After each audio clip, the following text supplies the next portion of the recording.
अब OBC OBC चिल्ला रहे हैं और नरेंद्र मोदी को गाली दे। नरेंद्र मोदी को बताना नहीं है कि हम ओबीसी हैं। आप बताइए।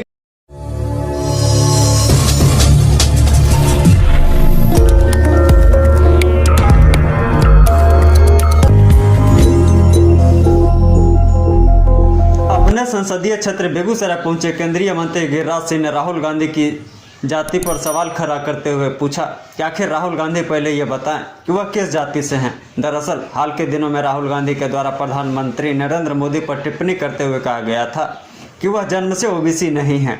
बाद में भाजपा ने उनकी जाति को ओबीसी की श्रेणी में लाया है। दूसरी तरफ केंद्रीय मंत्री गिरिराज सिंह ने कहा कि जितने भी महापुरुष को भारत रत्न से सम्मानित किया गया है वह सब भाजपा की सरकार में ही संभव हो पाया है। यह ऐसे लोग हैं जिन्हें बाबा साहेब कर्पूरी ठाकुर जैसे महापुरुषों को भी भारत रत्न मिलने पर पेट में दर्द हो रहा था, लेकिन भाजपा महापुरुषों का सम्मान सदैव करती रही है। वहीं उन्होंने उत्तराखंड की घटना पर कहा कि धर्म के नाम पर बवाल खड़ा करने वाले को कभी बख्शा नहीं जाएगा और ना ही ऐसे लोग जो सरकारी जमीन को अतिक्रमित किए हुए हैं। जब सरकार के द्वारा जमीन को अतिक्रमण मुक्त करने की कोशिश की जाती है तो फिर बवाल किया जाता है। उत्तराखंड की सरकार पूरे मामले पर नज़र बनाकर निष्पक्ष जांच कर रही है। जो भी दोषी पाए जाएंगे उन पर बड़ी कार्रवाई की जाएगी। विपक्ष के द्वारा सिर्फ उत्तराखंड के सरकार को बदनाम करने की कोशिश की जा रही है। दरअसल केंद्रीय मंत्री गिरिराज सिंह आज अपने संसदीय क्षेत्र बेगूसराय पहुंचे हैं, जहां शाम में वह बरौनी जंक्शन से आस्था स्पेशल ट्रेन को हरी झंडी दिखाकर अयोध्या के लिए रवाना करेंगे। इसका कैसे व्यवस्था होगा? के दौरान उपद्रव मचाया गया। वहाँ का डीएम का कहना वो कोई धार्मिक जगह नहीं था, फरमान के तहत हमला किया गया था। देखिए, चोरी और सीना जोड़ी, कानून किसी को हाथ में लेने का अधिकार नहीं है, चाहे कितना ही संगठित क्यों ना हो। ये सरकार के कानून को अपने हाथ में लेने का काम किया। अब कानून अपना काम करेगा, किसी को धर्म के नाम पर कानून लेने का अधिकार नहीं है। और अवैध जमीन पर अगर सरकार उसको खाली कराती है तो उसमें भी किसी को अवरोधक नहीं बनना चाहिए। ये धर्म की आड़ में वहाँ की सरकार को बदनाम करने की कोशिश की जा रही है, ये उचित नहीं। भारत रत्न के हंगामा जो हो रहा है उसके क्या 3 को मिला है। हाँ, आज 3 को मिला तो कौन बुरा?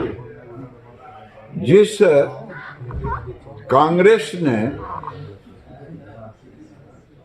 सीताराम केसरी जी को ऑफिस से कुर्ता उर्ता फाड़ करके उठा करके रोड पर फेंक दिया, कांग्रेस ने नरसिम्हा राव को दिल्ली में जलने नहीं दिया,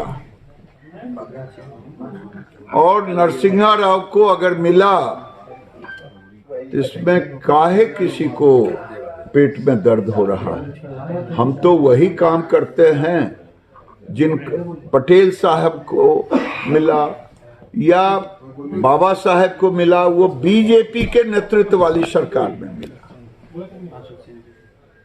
तो स्वाभाविक है अभी और लोग बचे होंगे तो अगले साल उन लोगों को चुना जाएगा। अगर कर्पूरी ठाकुर को भारत रत्न दिया गया तो भी पेट में दर्द, नरसिम्हा राव को दिया जाए तो भी पेट में दर्द।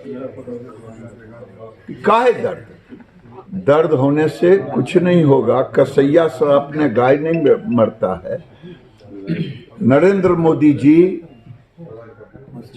अगले प्रधानमंत्री के रूप में फिर से आएंगे देश के अंदर, और कांग्रेस लाख उनको गाली दे, उनके पारिवारिक पिताजी को गाली दिया, माँ को गाली दिया, और अब जो राहुल गांधी उनके जाति पर गाली दे रहे हैं, ये बिलो द बेल्ट है। अगर मैं पूछ दूं कि राहुल जी आप तो बता दीजिए आप कौन जाति हैं, जरा बताइए ना। देश जानना चाहता है कि आप किस जाति के हो। ओबीसी ओबीसी ओबीसी आपके नाना नेहरू जी ने ओबीसी को लिख दिया कि नहीं मिल सकता आरक्षण, दादी ने नहीं दिया आरक्षण, अब ओबीसी ओबीसी चिल्ला रहे हैं। जब था तो दिए नहीं, अब ओबीसी ओबीसी चिल्ला रहे हैं। और नरेंद्र मोदी को गाली दे, नरेंद्र मोदी को बताना नहीं है कि हम ओबीसी हैं। आप बताइए कि आप क्या हैं, कौन सी जाति में।